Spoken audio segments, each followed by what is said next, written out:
அல்லாஹ் ரப்புல் ஆலமீன். உதுஹியா என்றால் அல்லாஹுடைய பெயரை கொண்டு அல்லாஹுடைய முகத்தை நாடி ஒட்டகத்தையோ மாட்டையோ ஆட்டையோ யௌமுன் நஹர் யௌமுல் ஈத் அன்று அல்லது அய்யாமுத் தஷ்ரீக் அதற்கு தொடர்ந்து வரக்கூடிய 11, 12, 13 இந்த நாட்களில் அல்லாஹ்வை நெருங்குவதற்காக இந்த 3 விலங்கினங்களையும் அறுத்து பலியிடுதல் தான் உதுஹியா.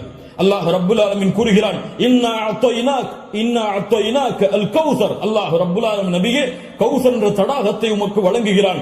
அதனால் ஃபஸல்லி லிரப்பிக வன்ஹர், அல்லாஹ்வை தொழு, அல்லாஹ்விற்கு அறுத்து பலியிடுங்கள். வன்ஹர் வஸ்ப, அல்லாஹ்விற்கு அறுத்து பலியிடுங்கள் என்று அல்லாஹ் ரப்புல் ஆலமீன் கட்டளையிடுகிறான்.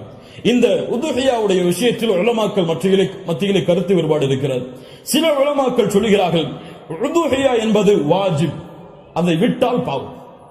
உதுஹியா வாஜிப், அது விட்டால் பாவம். ஆனால் ஜும்ஹூர் அஹ்லுல் இல்ம் உலமாக்களுடைய ஒட்டுமொத்த கூட்டத்துடைய கருத்து என்னவென்றால், பெரும்பான்மையான உலமாக்களுடைய கூட்டத்துடைய கருத்து என்னவென்றால், உதுஹியா சுன்னah, விட்டால் மக்ரூஹ், விட்டால் வெறுக்கத்தக்கது. அல்லாஹ்வுடைய தூதர் தங்களுடைய இறுதி 10 ஆண்டுகளில் ஒருபோதும் உதுஹியாவை தாங்கள் கரத்தால் அறுப்பதை விடவில்லை.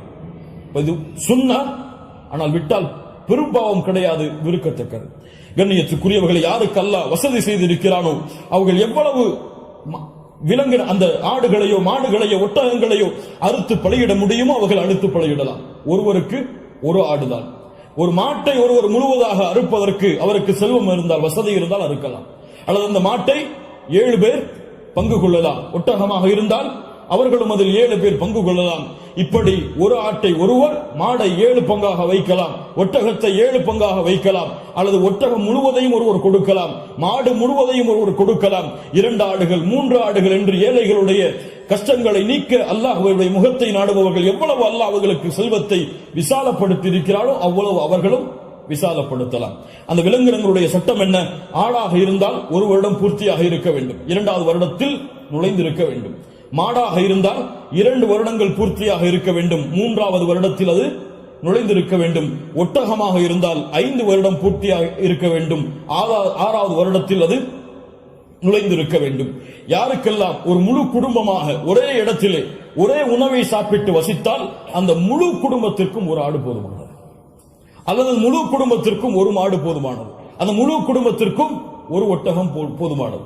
ஒரு குடும்பம் மொத்தமாக ஒரே இடத்திலே ஒரே உணவை சாப்பிட்டு இருந்தால், தனித்தனியாக வேறு வேறு உணவுகளை வைத்திருந்தால் அவர்கள் தனித்தனியாக உதுஹியாவை அவர்கள் கொடுக்க வேண்டும்.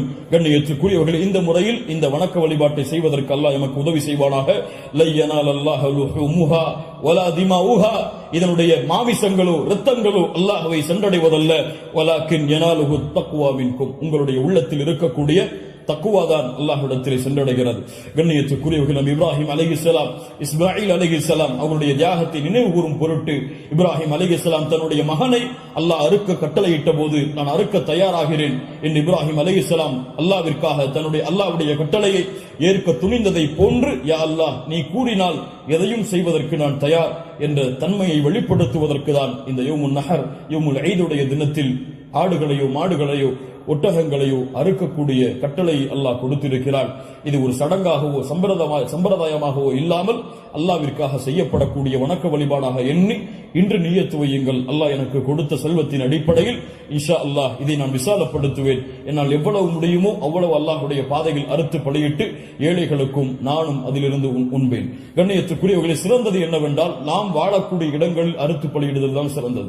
நாம் வாழாத ஊர்களில் அறுத்து பலியிடுதல் சிறந்தது கிடையாது, உலமாக்களுடைய குர்ஆன் சுன்னாவுடைய ஆதாரங்களின் அடிப்படையில். அதனால் நாம் அறுத்து முழுவதுமாக நாம எடுத்துக் கொள்ளலாம், அல்லது ஏழைகளுக்கு முழுவதுமாக கொடுக்கலாம், உறவினர்களுக்கு முழுவதுமாக கொடுக்கலாம். இதில் ஹதீஸ் அடிப்படையில் தெளிவான ஆதாரங்கள் எவ்வளவு பங்குகளை வைக்க வேண்டும் என்பதற்கு கிடையாது. ஆனால் 3 பங்காக வைத்து கொடுக்கப்பட வேண்டும் என்பது ஹதீஸ் கலையிலே ஹதீஸிலிருந்து இஜ்திஹாத் அதை ஆய்வு செய்து முடிவெடுத்த உலமாக்கள் இப்னு கையிம் போன்றவர்கள் 3 பங்காக அதை வைத்து பங்கிட வேண்டும் என்று விளக்கம் சொல்கிறார்கள். இன்ஷா அல்லாஹ் அதுவும் சிறந்ததுதான். 1 பங்கு எமக்கு, இன்னொரு பங்கு உறவினர்களுக்கு, இன்னொரு பங்கு ஏழைகளுக்கும் கொடுத்து உதவலாம், அல்லது பங்குகள் முழுவதுமாக ஏழைகளுக்கும் கொடுக்கலாம். அதிலிருந்து நாமும் முழுவதுமாக சாப்பிடலாம். இதில் எந்த தவறும் கிடையாது. அல்லாஹ் ரப்புல் ஆலமீன் இன்னும் விளக்கங்கள் உங்களுக்கு தேவை இருந்தால் உலமாக்களை அணுகி அதை கேட்டுக்கொள்ளுங்கள். அல்லாஹ் ரப்புல் ஆலமீன் இந்த இறுதி 10 நாட்களை கண்ணியப்படுத்தக்கூடிய இந்த இறுதி 10 நாட்களில் அதிகமான அமல்களை செய்து அல்லாஹ்வுடைய பொருத்தத்தை பெறக்கூடிய நன்மக்களாக அல்லாஹ் ரப்புல் ஆலமீன் என்னையும் உங்களையும் ஆக்கி அருள் புரிவானாக. அஸ்ஸலாமு அலைக்கும் வரஹ்மத்துல்லாஹி வபரகாத்துஹு.